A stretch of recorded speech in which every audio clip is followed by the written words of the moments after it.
College English Test, Band 4, Part 2, Listening Comprehension, Section A. Directions. In this section, you will hear 3 news reports. At the end of each news report, you will hear 2 or 3 questions. Both the news report and the questions will be spoken only once. After you hear a question, you must choose the best answer from the 4 choices marked A, B, C and D. Then mark the corresponding letter on answer sheet 1 with a single line through the centre. News Report 1. Rescue crews pulled a man to safety after a collapse at a construction site in Brooklyn on Tuesday. The incident happened on the 400 block of Rutland Road just after 12:30 p.m. The fire department of New York says the vacant 100-year-old building being pulled down partially collapsed. A man described as a non-worker civilian was buried up to his waist in the basement. The man was collecting building materials when the first floor collapsed underneath him. He was trapped under a beam about 10 feet below the surface for nearly an hour and a half. The man was then taken to hospital. Officials said he is in stable condition with non-life-threatening injuries. The building was reportedly purchased by a neighboring church in 2011. It was the site of a 2006 fire and has remained vacant ever since. Questions 1 and 2 are based on the news report you have just heard. Question 1. What happened at a construction site in Brooklyn on Tuesday?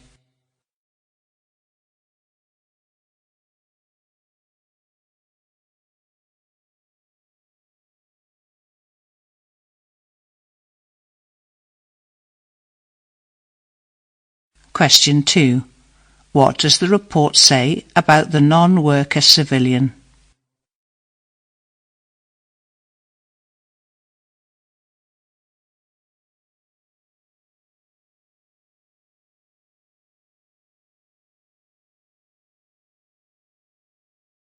News Report 2. Millions of people are struggling to understand their paychecks or calculate money in shops, campaigners have said. Being bad at maths should no longer be seen as a badge of honour or down to genetics, according to National Numeracy, a new organisation which aims to challenge the nation's negative view of the subject. Chris Humphreys, chairman of the group, said that poor math skills can affect an individual's life, leaving them at a higher risk of being excluded from school or out of work. Figures from a government survey, published last year, show that 17 million adults in England have basic math skills that are, at best, the same as an 11-year-old, he said. Speaking at the launch of National Numeracy, Mr. Humphreys said, "That's a scary figure, because what it means is they often can't calculate or give change."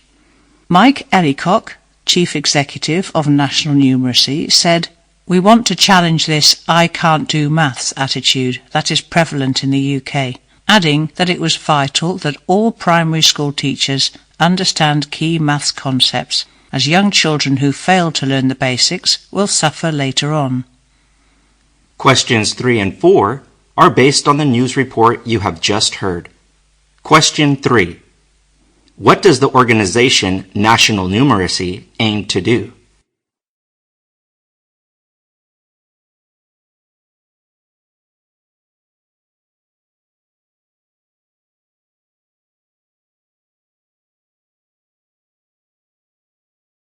Question 4.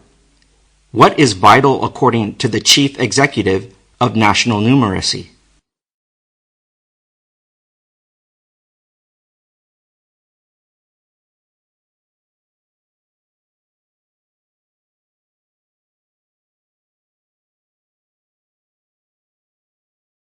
News Report 3. The Dutch king has revealed that for more than 2 decades, he has held down a part-time second job, alongside his royal duties. King Willem-Alexander of the Netherlands said that he recently ended his role as a regular guest pilot after 21 years with the national airline's fleet of now outdated aircraft. As a guest flyer, The king worked about twice a month, always as co-pilot.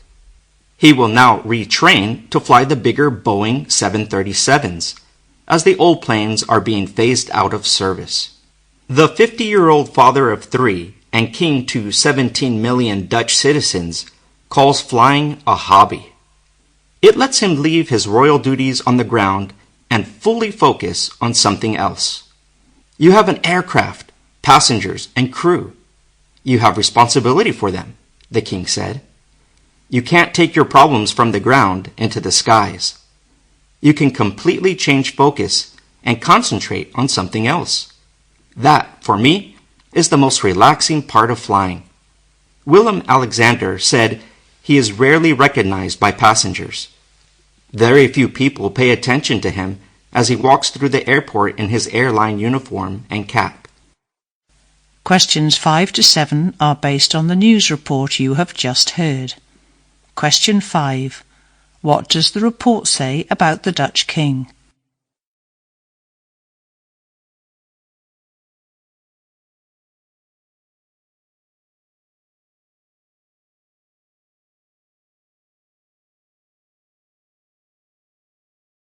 Question 6.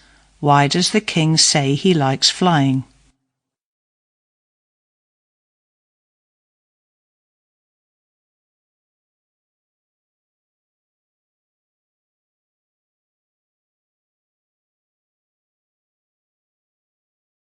Question 7.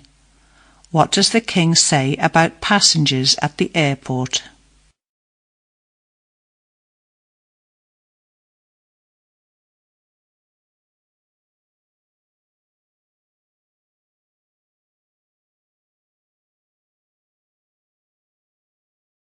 Section B. Directions. In this section, you will hear 2 long conversations. At the end of each conversation, you will hear 4 questions. Both the conversation and the questions will be spoken only once. After you hear a question, you must choose the best answer from the 4 choices marked A, B, C, and D. Then mark the corresponding letter on answer sheet 1 with a single line through the center. Conversation 1. Morning, Miss Amino. Welcome to our studio. Thanks, my pleasure. Okay then, let me start by asking you how old your company is. My grandparents started the company in 1955. Why did they decide to open a furniture plant in Bucharest? At the time, there was a construction boom. There was a great need for furniture, and my grandparents saw a business opportunity. Their aim was to provide quality, yet affordable wooden furniture, and this goal has never changed. Do you still only work with wood? That's right. It's what we know and what we do best. If we started trying different materials, our quality would probably suffer. And all the wood is local? Correct. 100% of our raw material comes from Romania. Could you please outline how the company has grown over time? What have been the main challenges and opportunities that you have faced? Well, back in the 50s and 60s, Romania was a lot poorer than it is today. My grandfather and father did not have much capital, and our customers didn't have much money either. So that limited growth. The big change was in 2007, when Romania joined the European Union. Suddenly, our market exploded in size, and we could now sell our products all across the continent. There was also more financial investment, and, as a result, we went from having 20 employees to 200. Which countries are your biggest market? Besides Romania, our biggest market is Germany. There is strong demand there for our traditional style of furniture. Questions 8 to 11 are based on the conversation you have just heard. Question 8. Why did Semino's grandparents start a furniture plant in Bucharest?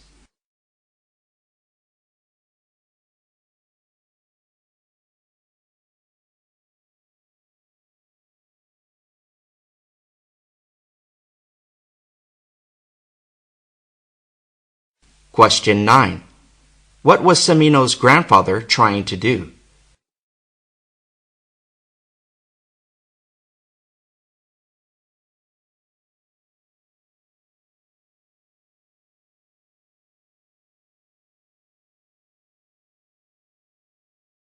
Question 10.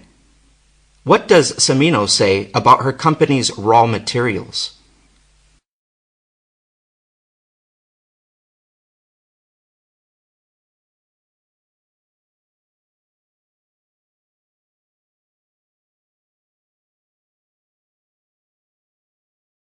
Question 11. Where does Semino's company sell their products?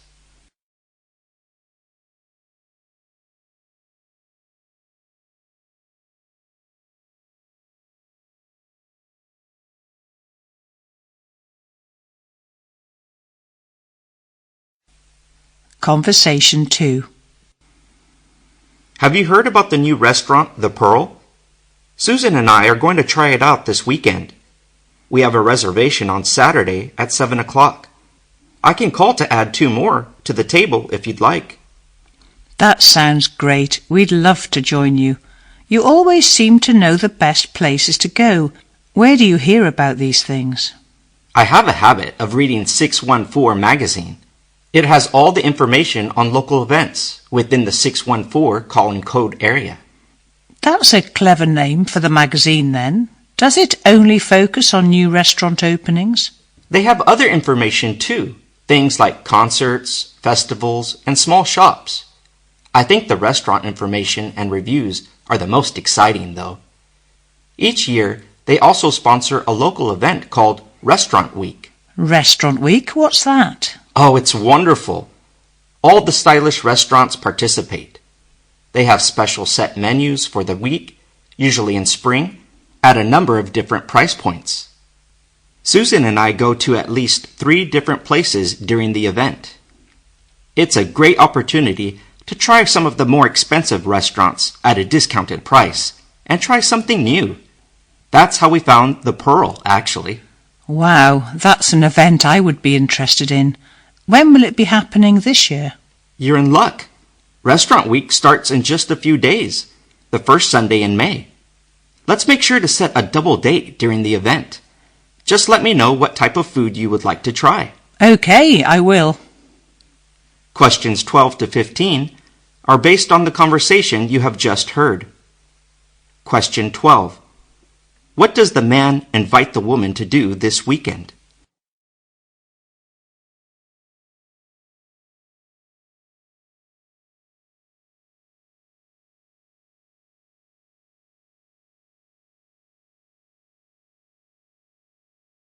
Question 13.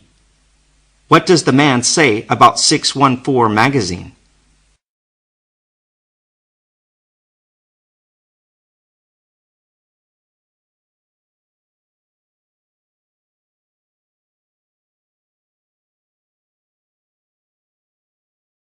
Question 14. What does the man usually do with Susan during Restaurant Week?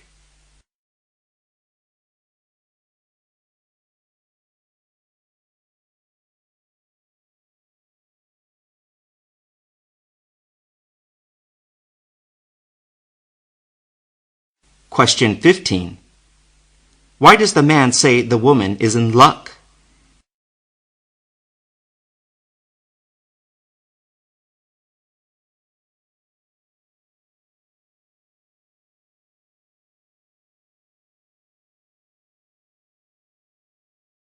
Section C.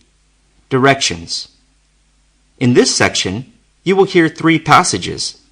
At the end of each passage, you will hear 3 or 4 questions. Both the passage and the questions will be spoken only once. After you hear a question, you must choose the best answer from the 4 choices marked A, B, C, and D. Then mark the corresponding letter on answer sheet 1 with a single line through the center. Passage 1. All parents know it is difficult to get children to eat their vegetables. Some of them offer rewards or treats for children finishing their share.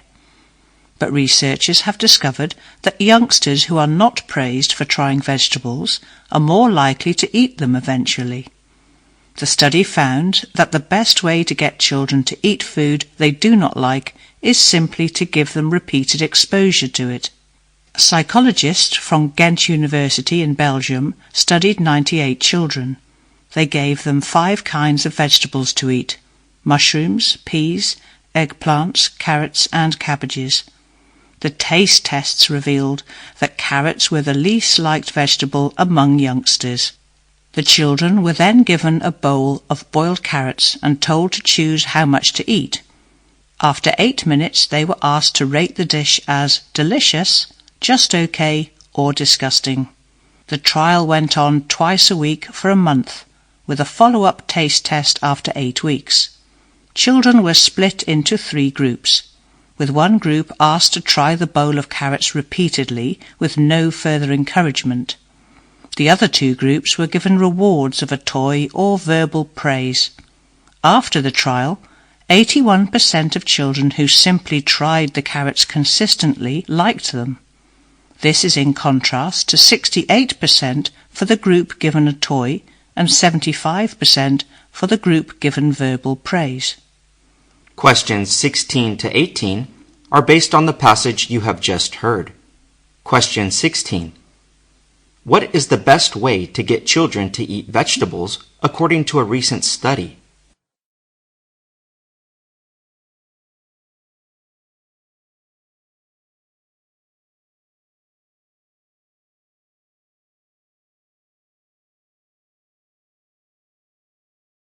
Question 17.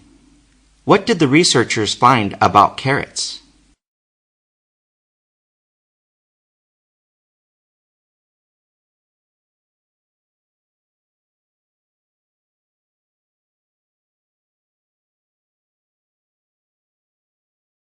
Question 18. What does the result of this research show?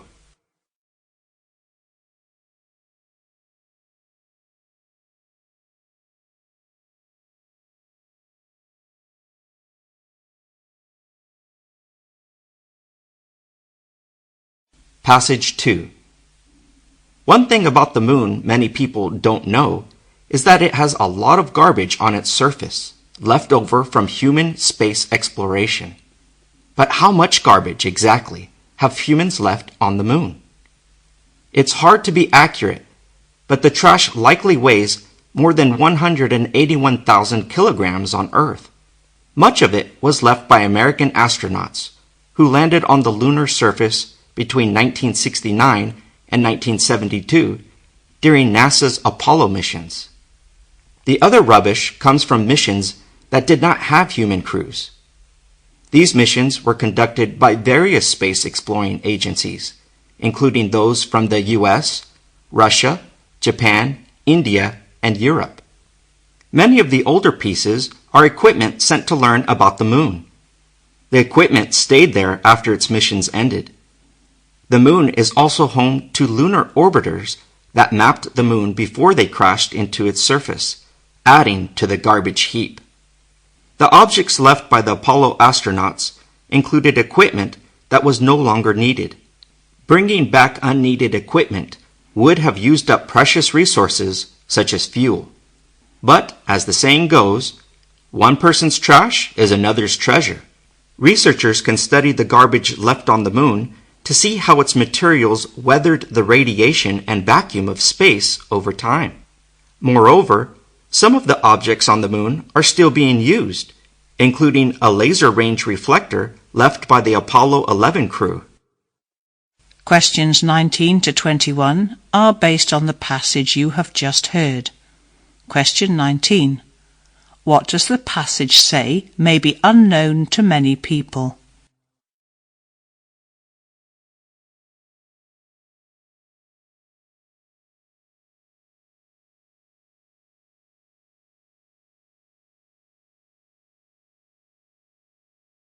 Question 20. Why has a lot of equipment been left on the moon?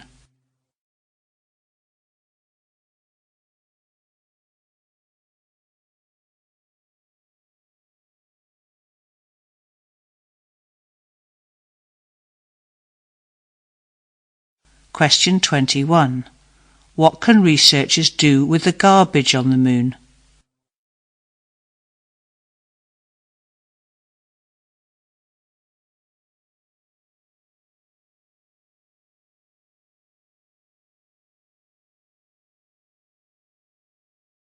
Passage 3. In my line of work, I receive a lot of emails. I also send a lot of emails. Though social media and messaging apps have taken over some of the roles from email as a form of communication, email is likely to retain an important role for business communication in the future. Surprisingly, though, a lot of companies and organisations lack formal guidelines for emailing. As most of you will soon be entering the workforce, I would like to share with you my own rules for emailing. If someone sends you an email, reply to them acknowledging the email. A simple thank you lets the sender know that their email has arrived safely, that it has not been lost among what could be 50 other emails that have arrived in your email inbox that day. It's not necessary to reply to a mass email sent to numerous recipients. These emails are often informative rather than personalised correspondence requiring a response or action, but it's common politeness to respond to a personal message, preferably within 24 hours of receiving it. It's also important to use proper English. Just because emails are a quick form of communication doesn't mean emails, especially business emails, should be written using informal, shortened forms of words. Think of an email as a letter. Spelling, grammar, and punctuation should not be overlooked, and never use capitals to emphasize a word or words in an email. It's the same as yelling. Questions 22 to 25 are based on the passage you have just heard. Question 22. What does the passage say about email?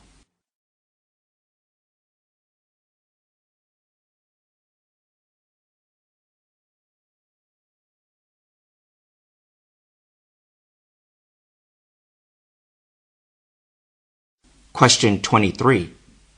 What should one do upon receiving a personalized email?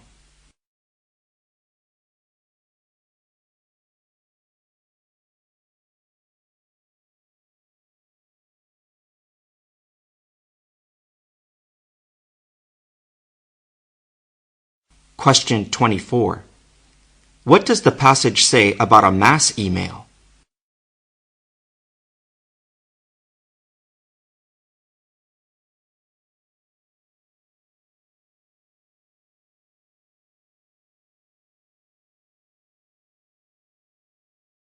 Question 25.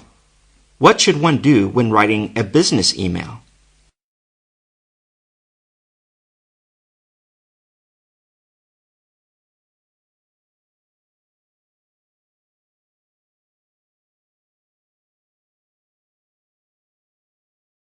This is the end of listening comprehension.